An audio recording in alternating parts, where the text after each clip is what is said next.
Hey guys, welcome back to my video, and today I will be drawing from this master of an art style, Kangcono. And I love it. It's so Korean. It's so simple, but also like rendered. First of all, I'll just say that I've called it the Korean art style, but obviously it's not limited to the region of Korea. I'm just saying that I've been seeing a lot of Korean artists drawing in this style, and it has become very popular in a lot of Asian countries. But I've also seen some similarities with the Russian art style, and obviously, art styles are not limited by nationality, of course. I'm just using it as a descriptor of sort of the trends that have been, making its rounds through different countries at different times. And right now, I've just been seeing a lot of Korean artists getting hyped by this art style. So yeah, that's where I'm coming from. Yeah, so this speed paint I'm drawing right now is my study. I'm obviously not doing an artist transcription because I just got a bit lazy, low-key. I could have done one, but you know what? I had a deadline, okay? I needed to make this drawing for my friend because it was her birthday in a few weeks. Not a few weeks, it's her birthday in like 3 days. So I really just needed to finish something to post on Instagram for her, and also, just to touch up my skills a little bit. Before this, I haven't really been drawing in any of these rendered styles. I have really fallen back on line art and cell shading, which, was a nice break for me, but I did want to get back into painting and rendering. So I guess this is kind of like a nice middle ground for me to do all of that. As for this drawing, I've just been sketching my girl. I love her. She's actually like my best friend from high school. We did so much art together because, she did art IGCSE, and like she was like my best friend, okay? And I think she is still my best friend. Yeah, I definitely needed to put a lot of effort into this one, okay guys? I'm just sketching. I've been trying to get her, look to be, as recognizable as possible while still also staying in this style. I think what categorizes or characterizes this art style is mainly the muted colors and also like the shading with black. I think it's like quite like a bold and like cartoonish. I don't know if that's the right word to describe it, but it's just like very comic book style shading where, it's obviously not realistic, but it is quite nice and stylized while also being rendered, and being really 3D. So yeah, that's obviously what I'm doing. I'm just fixing up the proportions and laying it down. One thing I noticed that Kangcono does quite a lot by following her YouTube speed paint is that she actually uses a lot of airbrush. Before I haven't really used airbrush. Obviously, I used the airbrush as like a beginner because, it was like something that's so digital and so different from the traditional mediums. Yeah, I kind of did, stray away from using the airbrush, but after following her speed paint, I really connected back with using the airbrush and seeing it as just like a tool, Like, if you use it too much, it gets muddy and you do look like a beginner. But it is such a powerful tool because it is so unique to this digital medium. Another thing, I guess, which characterizes her artworks are the proportions,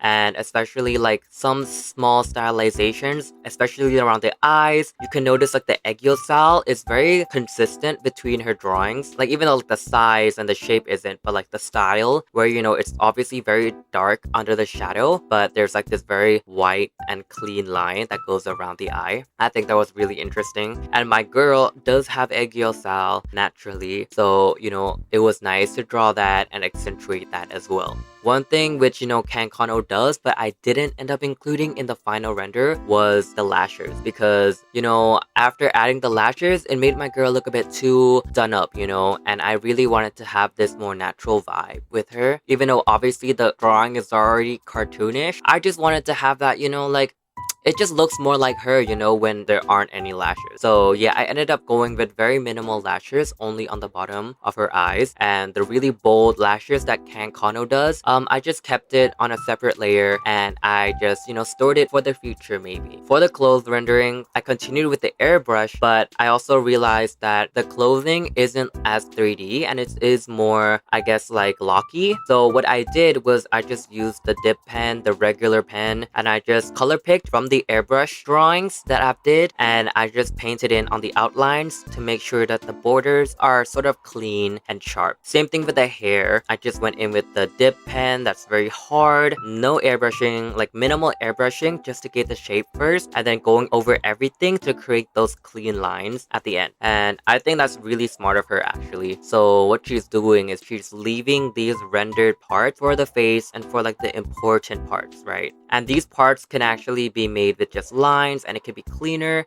and it can attract less attention. And the last thing I did was I added her glasses in. Kangcono's art has so many designs for the glasses which are so crazy and fun and cool. But for my girl, I just wanted to draw her normal glasses. So I ended up with this office siren glass, you know, that we've all seen. And I found this really good tutorial on YouTube of how to do it on Ibis Paint. Basically, I just drew the black contours of the glasses, and then I imported a metallic image, you know, off of Pinterest or something as the background.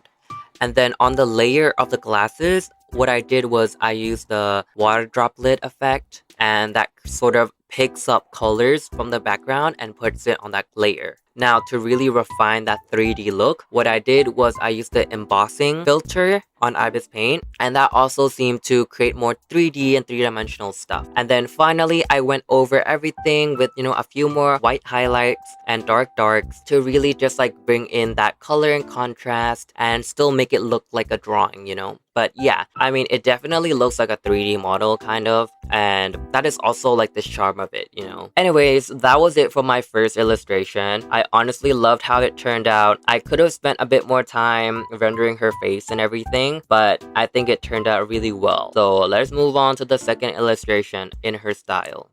So for this second illustration, I wanted to draw something which I hadn't really done for a long time, okay? And that is drawing a man. So the reason I chose to draw a man was because, you know, after scrolling through Kangcono's Instagram, I stumbled upon this post and it was actually so cool. It was so good. I love the vibes. I don't understand like how people don't love it more, because honestly, like this is like one of my favorite illustration of hers. So I sort of followed similar steps, but this time I actually utilized the symmetry tool. You know, one thing I noticed about her style was that her faces are very symmetrical. So I utilized my digital canvas and basically just used the symmetry tool to, you know, sketch in this really cool character, okay? I was using this reference as well, but obviously this is my OC, so I didn't really want to rely too heavily on the reference. So yeah, I wanted to use this opportunity to draw my OC. In my universe, he's a horror story protagonist, which, you know, I think the style suited him because it was quite muted, which, you know, definitely fits the vibe of that gloomy horror story. But also the rendering did help the details pop, and it was quite nice and graphic while still showing that 3D dimensionality. So after I was happy with the sketch, you know, I did a lot of liquefying, and liquefying with the symmetry tool is actually quite nice. Yeah, after I've done that, I've just put in the base colors on a layer below, and I ended up using a lot of muted colors, of course, to, you know, be in tune with her art style. And then I ended up changing the colors of the hair using this quick filter, and then I started rendering by using the airbrush. Using the symmetry tool definitely helped with the rendering because it meant that I only had to render like half the face, and the other half was basically done for me. Yeah, the thing again with the airbrush, like I was new to using it, right? Because I'm not really used to using the airbrush, but it does definitely create a very smooth effect. It's very recognizable, right? Kangcono's drawing process is also quite quick, I find, to get to like a good looking stage, because, you know, the airbrush definitely helps, the symmetry tool definitely helps. I'd say the thing that took the most time was probably the rendering, because a lot of that smoothing and adding back in the texture did take a lot of time, but it was definitely worth it. Yeah, I was just putting the base colors, putting in the pinks and the blues for the skin, and the black for the shading. I did want to add more variation, so so I didn't want to make it too symmetrical. That's why I ended up giving my character a smirk, and that's why I also drew the eyebrows like differently, so I didn't use the symmetrical tool, just to give it more of a human look. Obviously, I didn't try that hard to make it asymmetrical, but you know, I did want to vary it up. I also changed the hair so that it's not symmetrical, but I did make his bangs a bit symmetrical. Talking about the bangs, looking back, I realized that his bangs are kind of like, I don't know, like they don't really make sense, but you know what, it's fine, right? From far away, I don't think anyone cares about the hair. Honestly, I hate drawing hair, but I don't want my character to be bald, so I just had to do it. I'm just adding a bit of highlights and rendering on the hair. For the hair, I also used the airbrush for this illustration. I've realized that sometimes she does use the airbrush on the hair and then sometimes she doesn't. So yeah, I've been trying to find that middle ground. I also realized that I need to add a bit more details to bring back that sharpness because a lot of this illustration is a bit blended. So now I'm just rendering the hair by using a very thin brush to just add in a bit more texture. I think that's also something which Kangcono does to bring back that texture. Obviously, the airbrush is really good at laying these gradients that, you know, give it volume, but that sharp brush really makes it more of an artistic drawing that's a bit more illustrative and, you know, looks a bit more finished and refined. I also ended up using white as a highlight to give this character a bit of glow. I think I might have overdone it a little bit. My character looks a bit oily. Nonetheless, I think it was nice to add that gleam, and you know, it really goes to show how much different small brush strokes can make. And now I'm just doing the trick again for the glasses and the piercings. So I found that it's really simple to add these in. To make it blend more with the character, I guess I just had to draw a bit of shadow and I had to keep in mind how it works, you know? Like for the eyebrow piercing, I drew in the scar for how the piercing would work. So yeah, that shows a bit of that tension. It shows a bit of, you know, where it goes into the skin. And I think, you know, these small details really help make these 3D glasses incorporate into the face. One thing I love about Kangcono's Instagram is when you slide through them, the characters actually have different expressions and poses, and I think that's such a cool way to reuse your art. Obviously, each of her illustrations must take so long to render, so yeah, I definitely find it so cool how, you know, she's giving these illustrations different expressions. So yeah, I wanted to do the same for this character. I'd move the eyes over to create like a sideways pose, and I wanted to do something more fun and quirky, so I gave him like a little speech bubble. That was quite nice as well. I also wanted to give him a bit of a smolder. So yeah, that about concludes this video. These are my 2 drawings in Kangcono style. I think I'll also print my drawing for my friend, so maybe you'll see a video on that. Yeah, these were really fun to do, and definitely recommend more artists you'd like me to study because these were so fun to do.